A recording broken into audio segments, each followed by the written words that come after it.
All right, it's time for this week's Shot Clock. The rules are fairly simple. We take a topic, we got 2 minutes. At the end of it, you guys get to decide who wins or loses. Kieran Donaghy, good morning to you. How you doing?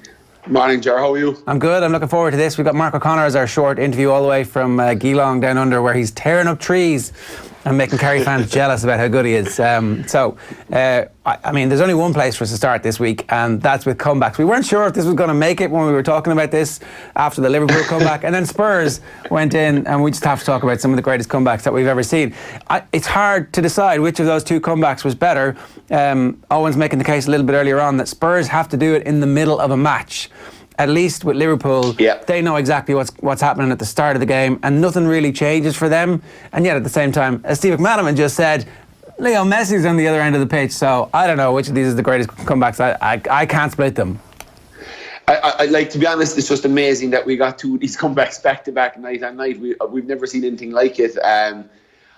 I'd agree with Owen. I think having to react at half time when you're 2-0 down the night and they have an away goal and you're kind of going, okay, we've scored 3 in 45 minutes. That was I think a small bit tougher. But Barcelona do have Messi down the other end of the pitch, so I get where McManaman is coming from. But it just, when a team is trying to make a comeback like that, you always look to what the keys are, and obviously momentum is a big one, and both teams got that at different times. Liverpool got a bit of momentum early on, 4 minutes in or 7 minutes in, they've got a goal. It settles them down. It reaffirms what Klopp would have been telling them all week to get the early goal and stick in it. So there was no real ruffling of Liverpool's feathers as in such. The second thing you have to have is huge belief, and you have to have belief in yourself, your manager, the team, the season that you're on. And that can't be just generated, that can't be just thought up of the night before a game. There has to be real belief in the squad to make a comeback like that. And I think the last and the most important thing that any team needs if they're looking to make a comeback on something like this is just complete desperation, Joe, because any great comeback in sports, it always boils down to one team being absolutely desperate, one team being absolutely out of their mind to win. And if you look at some of the great Champions League comebacks, we even look at Liverpool out in Athens at the 3-3 game. They were desperate in the second half. Next thing, they got a bit of momentum from Gerrard, they got a bit of belief, and then their desperation took them over the line. So them last 2 games have been unbelievable in my eyes. Yeah, no, absolutely. That's exactly it. A bit of desperation. That's the secret sauce that adds it all back up. Where are we going to next? We're going to talk NBA playoffs. I think NBA playoffs. Just going on. Am I right with NBA playoffs? There, we'll do it. Yeah, we'll do it. Come on, you can't delay this any longer. What was the score in last night's game? I'm sorry, I haven't heard yet. What was the score? Okay. We've got a few things to talk about in the NBA playoffs. We're getting good reaction on Shot Clock to the NBA, so I wanted to keep it going. I think there's 2 big stories come out of last night's playoff games. I think Kyrie is done in Boston. It's kind of been documented now. It looks like he might go elsewhere, possibly New York. But his body language and the whole project was kind of based around getting Kyrie to go along with all these young superstars that Danny Ainge had worked so hard to with all the trades, etc., and draft picks over the last few years. And Kyrie was seen to be his missing piece. And his body language last night and in the last few games since it's gone against Boston, and to be honest, all season I don't think he's been really in it, and there'll be question marks over him. So it'd be interesting to see where he goes next year, because he is still one of the elite point guards in the league. But I just think his legacy was a bit tainted by how he kind of went out with a damn squid, if that's how he's going to go, because he was injured last year in the playoffs. It was all about Terry Rozier, and obviously the other story is your boys. The Warriors got my Rockets last night, but KD is out. KD got injured, so he's calf strained. So, look, every game is held home court advantage. We talked about it in Shot Clock a number of weeks ago about this home court and home field advantage, and I just think it's huge. Did James Harden play last night? I missed him in the fourth quarter. Yeah, he played, but it wasn't too... Yeah, he was a bit disappointing late on, I won't lie. He was a bit disappointing late on, but I still think at home he's going to get game 6. And in Game 7, if the Warriors don't have the Harden, it's going to be tough. And what about Steph? Everybody going, Steph's disappeared. He's played 2 bad games. Well, it's no good. Last night, apparently in the fourth quarter, he was on fire. Yeah, I think like Steph has this in the locker, but he kind of Durant. He's kind of handed that buck over to Durant to be the main man. But we all know how good Steph Curry is, and I think once Durant went down, I think Steph said, "Okay, Durant is gone. Let's take this game over and show people why I'm one of the best players in the world. Okay, we're moving on. Am I doing Klopp next? Is that what you said? Yeah, so let's do Jurgen Klopp next. For some reason, there are some people out there who don't really understand Jurgen Klopp. They think that he's a spoofer. They think that it is all for show. They think that the cursing on TV is bad form. They think that he should be fined for it. And they don't understand that what we're witnessing is finally the perfect match of manager and club in a way that every other club in England must be looking at going, why didn't we break the bank to get him? Arsenal could have had him, Man United could have had him, Chelsea could have had him. If they'd gone and said, look, Jurgen, you can be the king. We'll let you do what you want. But it was only Liverpool who took the risk, and they're being rewarded for it. And it turns out that you do need the right characters and the right roles for certain clubs, and they've got it. Yeah, they have it. And Klopp does get a lot of stick, especially off United fans that are probably a bit jealous underneath it all that they didn't go get him, and they see what he's done with Liverpool. One, the football they're playing, how entertaining it is. But two, Ger, we talked about it. We talk about it all the time about characters in sport, and Klopp is a character. We give out about managers that are stone-faced, that don't give anything away, that don't show any emotion. But yet sometimes I hear people giving out about Klopp because he shows too much emotion, or he's out fist-pumping the crowd, or he's running down the touchline. The guy's got character. The guy's always been that way. That's his persona. That's the way he is. And to be honest, I think he's an absolute breath of fresh air, and the job he's doing with that Liverpool team. And yeah, okay, he's won no trophies, which is the jibe he gets and the jibe he got against with Borussia Dortmund as well. But if you look at what them two teams have done, he's come over to when he came over, it was kind of Chelsea, United, City, Arsenal, Liverpool. There was no real mix. Now he's up there. Liverpool are out a step themselves. When he was at Borussia Dortmund, he was going against one of the best Bayern Munich teams of all time. And, I think his character, his personality, and I love the way he talked in the build-up to the Barcelona game, Jerry. I don't know if you read it, but I was reading a paper the day before the game, and he was kind of saying, magical stuff can happen at Anfield, and it could be a magical night. And he obviously instilled that belief and momentum that we talked about in the comeback section there on the first topic, which was, you've got to instill belief into the team. And I think nobody better than Klopp to do that. And, certainly I would love to play for a guy like that. Other people don't like the way he goes about things, but I think his character should be celebrated. Absolutely. You did come up with the idea of the 2-point line in GAA as a way of maybe changing the current structure of the game and trying to reward people who can kick the ball over the crossbar from beyond 35-40 metres. Yes, it was just a suggestion, we're not trying to reinvent the wheel here. Hurling and football, I think football is going to have a big summer this year. I think hurling was unbelievable last year. But I'm just looking down the line. I'm almost looking 10, 20 years down the line, Ger, because in 1979, the NBA brought in the 3-point line, and the 3-point line revolutionised the game. Guys worked on their shot from longer distance. They practiced it. It became a weapon. It became a comeback tool if you were losing a game.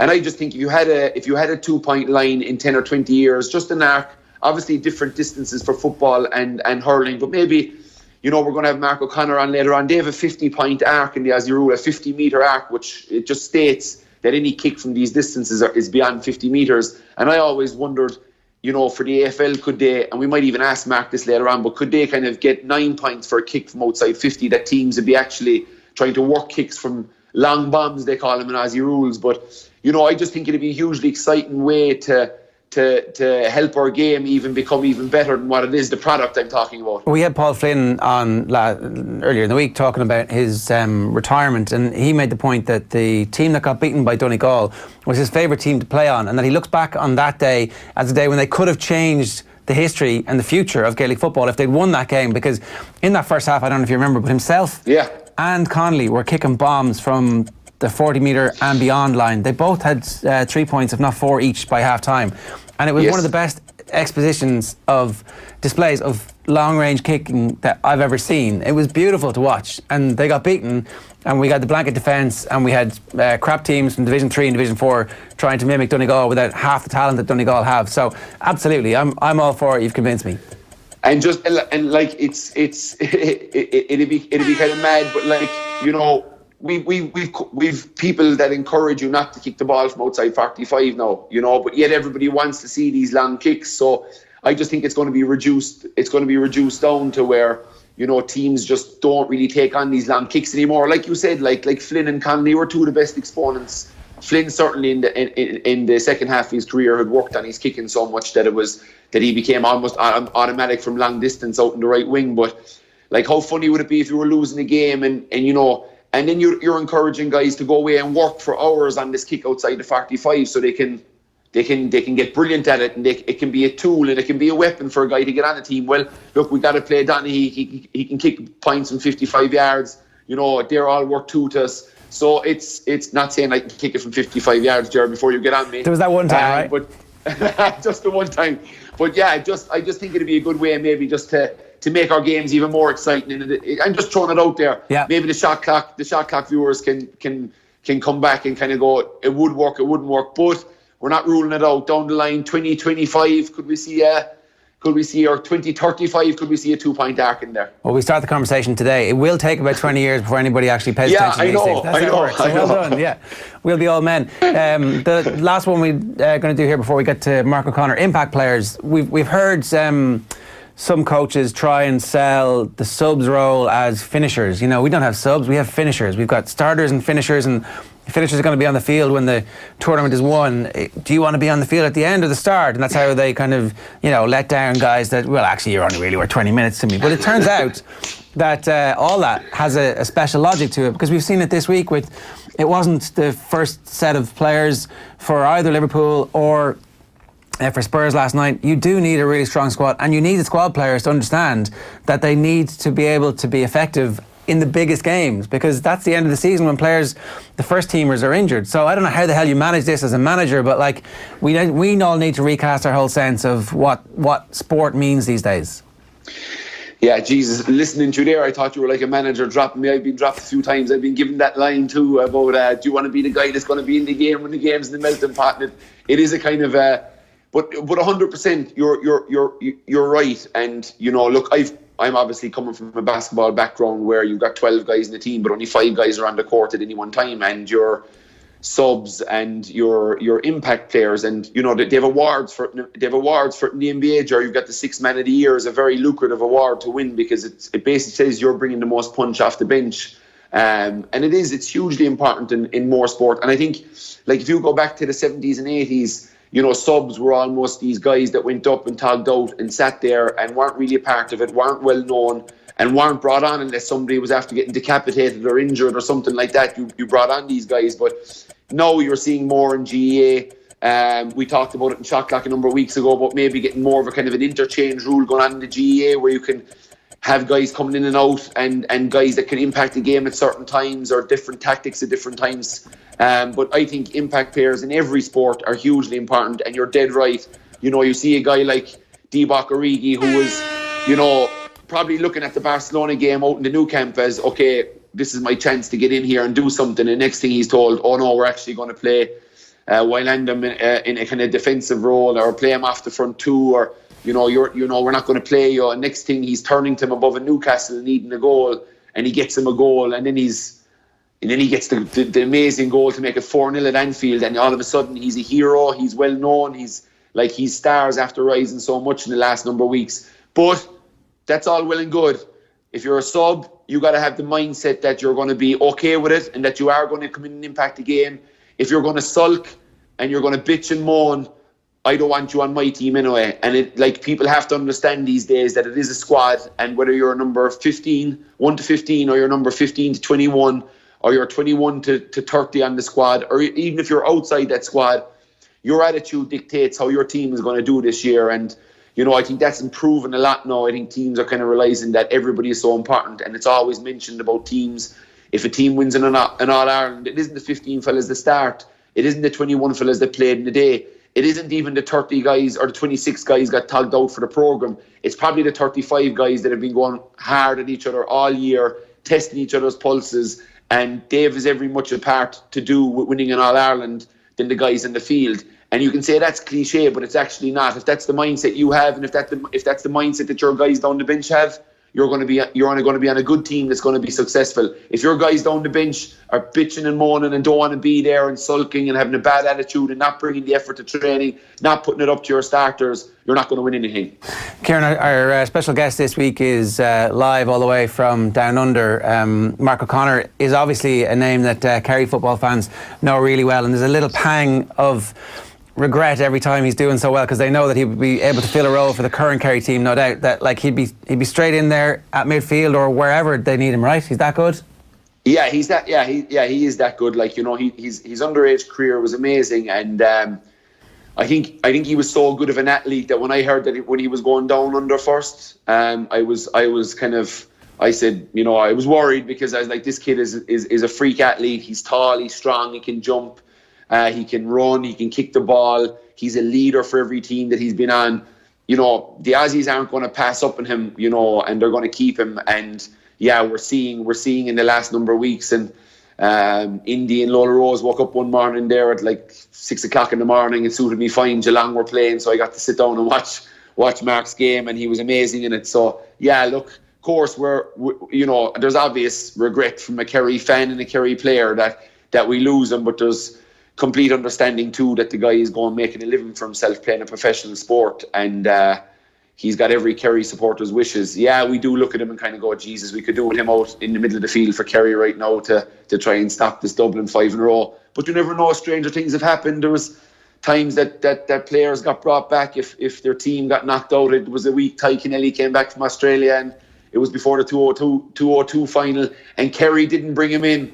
Maybe Kerry should have brought him in for that final, Ger, because you see what Tyrone did with Stephen O'Neill in 2008 against us. He didn't play all year. He was sitting above in Tyrone on his couch every night, not doing anything with the team. Mickey Hart sees he's got Kerry to beat for the 3 in a row in 2008 and says, hey, Stephen, do you want to come off the couch for a few weeks and come in and train with us and make a difference? And lo and behold, Stephen O'Neill is on after 25 minutes, making a big difference in Tyrone and in the All-Ireland. So maybe Mark might be there yet, you never know. Well, that's a good question to start us off with. Mark, good morning to you, or good evening to you where you are. Any chance of you parachuting back in for a semi-final, final Super 8 appearance? Good morning, fellas, and thanks for having me on. But yeah, I'm not sure. There's a chance of that, especially having played in October. It didn't go down too well, so I'm not sure there's a chance of that anytime soon. I think you got in trouble for coming back, Mark and me that time, Mark. Just a small bit, yeah, just a small bit, sure, but no, all is good now, and all seems to be well, so it wasn't too bad. Good, and you know, look, the season has gone so well for you so far. How are you finding it? Are you finding it that you really have your feet? Have you got a full feeling for the game now? It's like when I go from basketball into football or football into basketball, it always takes me a few weeks just to get my feel back. I know you've been down there 2 years now. Are you feeling like that you're in the game now? This Aussie Rules is a natural game that you've been playing it like since you were a kid, or do you still feel out of place at stages? No, I feel very comfortable now, and that's the main difference between this year, I suppose, and the last and last year. Last year, I certainly didn't feel as confident as I do now, or as comfortable out in the field. But I certainly feel like I've gotten a good grasp of the game now, and yeah, things are going well. And what's I like the goals? I know the goals of the Cats is obviously pretty high. You got a very good squad, but what's it like to be a part of the squad that's got so many superstars, Dangerfield? You know, these guys come. Like, how does it feel to be a part of a team that is going to be in the shake-up? Yeah, it's great, and it's obviously an even greater challenge to get into a team like that and into a very good back line. But no, it's fantastic, and it's funny. You have a perception, I suppose, when you come into a club or come into a professional environment that those guys be kind of snobby, or that they mightn't give you much, but they've certainly proved me wrong in that sense. And it's a very tight knit club over here, which is great. And we're kind of out on our own. We're about an hour out of Melbourne, and yeah, we're all just gelling nicely together. And hopefully, come the business end of the season, we'll be up there. What's your job in the team, Mark? What after a game comes off, what stats are you looking at? What kind of feedback are you looking to see for your markers? I know obviously you'll know yourself whether or not you've played well kind of instinctively, but what are they talking to you about in terms of the specifics of your job? Yeah, stats are actually regarded very highly over here, but I kind of never really had that. I'm more, I suppose, I probably go to, these days I'm probably going to their more dangerous forwards, and I'm trying to nullify their impact and then try and have an impact myself. But in terms of stats and that, I don't really look at the stats. I look at the vision, and I get feedback from our backs coach, Matthew Scarlett, and we have a good chat. Obviously, it is good to get involved in the attack, which was a bit of a focus for me this year. So sometimes disposals do come into it, but it's more the impact that I'd like to have with the number of disposals that I have, rather than quantity of disposals. Explain that, will you? When you say that, what do you mean by the number, the quality as opposed to the quantity? Sorry, a disposal is when you handball or kick, when you have the footy in your hands. So that is probably the most highly regarded stat over here in terms of media coverage and how they define how a player went, I suppose. But you can do different things with the footy, obviously, and if you give a handball that's 2 metres, or maybe if you break a couple of lines and kick it inside 50 to your teammate, that's obviously far more effective. So I try to have more quality possessions than quantity, if that makes sense. Yeah, of course. Does it come naturally after a period of time, or do you still bring a bit of an outsider's viewpoint to this? Like, it's a ball sport. It's played on a field that obviously is a bit different, but fairly similar in terms of the structure. And so a lot of it must feel fairly familiar. But at the same time, you also bring an outsider's view to things and kind of look at things a little bit differently. So habits that your teammates have built up, while generally it's going to give them an advantage, there's also that kind of slightly random thought pattern that you'll have as a Gaelic footballer, thinking, actually, why don't you try things this way? Do you know what I'm saying? Yeah, definitely. But that can be an advantage too. You'd rather have a few people thinking outside the box rather than all 46 players thinking the exact same way as to how we should do things. But generally that hasn't really happened. I've obviously spend a lot of time at the club, so you generally tend to learn the way that we do want to play, and every now and then you can suggest a few things that might be helpful. But generally, it's more of a learning experience, and you do try and pick each other's brains as to the best way to go about things. But generally, we come up with the same kind of opinions and theories. Mark, do you know the way, like, I know you're on about disposals there, and getting on the ball is seen as a big weapon in the game. I know when I played my first year, the guy called Ryan Crowley, he was known as one of the best taggers in Aussie rules, and he came into me before the game and shook hands with me and started pushing me in the chest, and I kind of threw out the line of, come on now, Ryan, we'll play a bit of football. And he said, I'm not even looking at the ball today, I'm looking between your eyes for the full game. And he kind of face guarded me. He tagged me, is what they call it out there. I know you're kind of a half-back role. Have you been given any jobs, like, where you just go and take somebody out of it for the game, or are you more a mark my man, but I'm going to influence myself on the game through going forward and forward ball and disposals, etc.? Yeah, it's more like that. I certainly wouldn't enjoy it if I was there just to take someone out. So you took me out of it last year. Well, I thought I got a small bit involved anyway myself, but I just don't enjoy that kind of thing. But yeah, I was sent to you, but I hope I didn't. I hope I was watching the ball more than I was you. But you were galloping up the field. I was seeing your dust as you took off from me. Yeah, don't worry about it. How much does the likes of Ty Kennelly, having made it to kind of superstar level over there, even a guy that's right next to you, a great friend of mine that I played in a few international rules, says Zach Toohey, a wonderful guy. How much do them guys, having made it, and then having Ty on the phone and Zach right next to you during every game, every training session, has that been a huge benefit? And will that be a role that you'll take on when other young kids are coming over here from Ireland? Yeah, well, I suppose they're even an inspiration by default, just having done what they've done. But obviously being in with Zach Toohey every day is great, because I can pick his brain and I can watch how he goes about things. And I've had a chat with him as well many times about his experience at a different club, and changing clubs and the new environment and the way things are done. It's just all a great learning experience for me, and especially having him here. I think he has maybe 160 odd games played now, so that's obviously something I aspire to doing, and just seeing it before my eyes is obviously very beneficial for me. Good, and I suppose we won't keep you too much longer, but this fan page and the love the fans have for you over in Geelong. I know they call you the Shark. Why do they call you Mark the Shark O'Connor?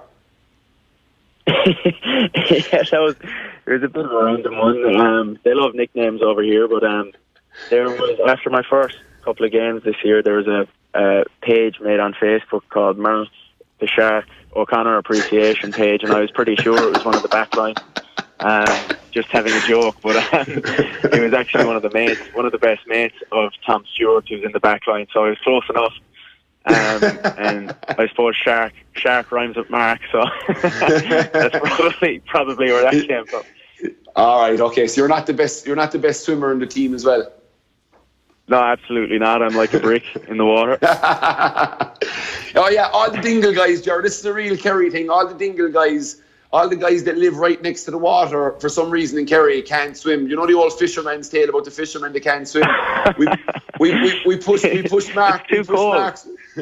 We pushed Mark's great clubman Tommy Griffin into a pool one time, and it was a big joke. Fellas were hiding behind the bush, and then when fellas were walking to the gym, someone would run out and push them into the pool, and Tommy went into the pool and just went down to the bottom and didn't come back up for like 10 or 15 seconds. So there was a few of us jumping in to bail out the guy that lives right on the water that couldn't swim. So I think anybody who starts swimming lessons in these coastal towns could be in for a big money racket. Yeah, absolutely right. Mark, how is the lifestyle out there? Because it's kind of it's a dream scenario where you're a full-time professional athlete, but also like Australia seems like a really nice place to live. Yeah, it is, and in particular Geelong just kind of suited me down to the ground, because it's more like a big country town, and a lot of people know a lot of people around the place, which is kind of, you know, in Dingle obviously everyone knows everyone, but it's not too dissimilar to that, and again it's only an hour away from the big smoke in Melbourne, so the lifestyle is good, and you know, you obviously make friends fairly quickly here when you're spending every day with your teammates, and I had a whole family who I'm very close with now, and little by little then you just get to learn more about the place and more about the people, and yeah, the lifestyle is good. I'm just looking out the window here now, it's fairly dark at the minute. It's fairly wintry over here. I'd say it's about 10 degrees, but no, the lifestyle is very good now, in fairness. Are you there for the long haul, do you think? Is that when you're talking about making the same number of appearances as Zach, that would suggest that like this is your career now and you're committed to it, and there's no sense of you kind of pining for a return to Kerry at any time soon? Yeah, while I'm here, it's very easy to say that, but obviously having gone home in the off season, it wasn't easy to say that, and I was being pulled in both directions, I think, and even I was going through a bit of a tough time when deciding whether to stay and finish out with Dingle, or to come back obviously for the pre-season. But as my uncle said to me, he said you can't serve two masters, and I suppose I had to zoom out of the situation I was in, and yeah, I obviously chose coming over here, but I suppose you can't really guarantee anything with this life either. Obviously it's very cutthroat. You have to keep performing, and I can't say that I will be here for the long run or that I won't. It's very hard to think long term, but I suppose at the minute I am pretty happy over here, and I'll see out my contract anyway.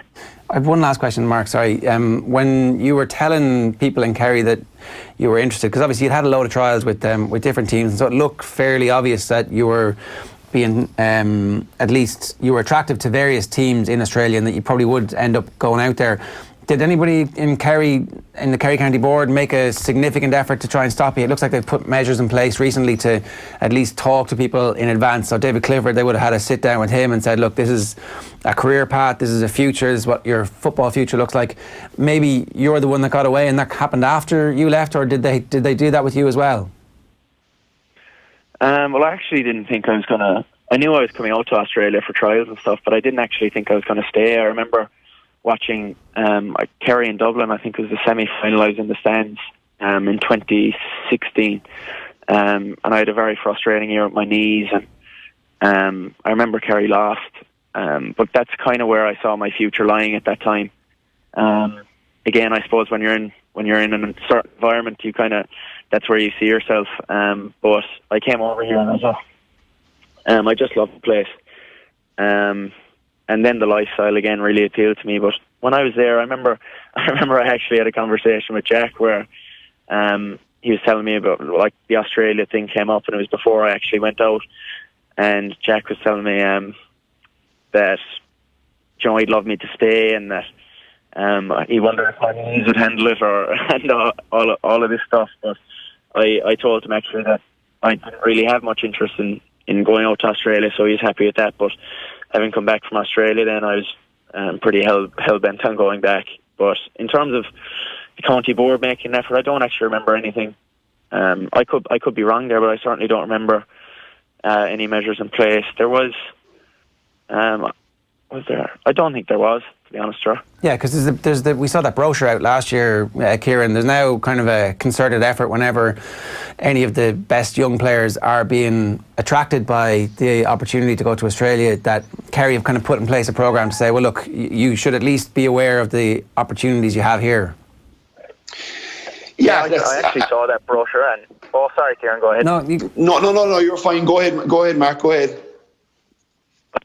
The brochure, and I was actually very happy with the idea that because people were lamenting the likes of Ty Kennelly and the people that were giving the opportunity to young fellas to come out, it was more giving out about Australia rather than maybe looking at the situation that was there and trying to improve that. So it was something that was put in place to try and make it more, I suppose, enticing to stay at home, and I just found that to be a very good idea and very good initiative. And you know, just for something like that to be going ahead, and they're obviously really thinking about player welfare and trying to give players more opportunities and probably a better lifestyle, which was just, I just thought it was great, and it was a great start. It wouldn't have changed your mind, though, it sounds like. It was the lifestyle and the opportunity to play professionally that had led you to make your decision anyway. Yeah, it was. And I just felt like the knowledge that I could gain, the experience out of it. At the start, I just looked at it as a 2-year contract.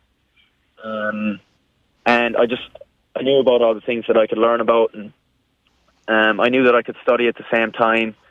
It just seemed to be like just a great lifestyle, the best of both worlds. I could still stay studying, I could still play football full time, and then still have a bit of spare time in my hands. So yeah, that was probably the most enticing thing for me. Yeah, Kieran, that's it, isn't it? It's like, yeah, that's 100%. Like I get where the county board are coming from when you lose a guy like Mark, and you know, in 2009.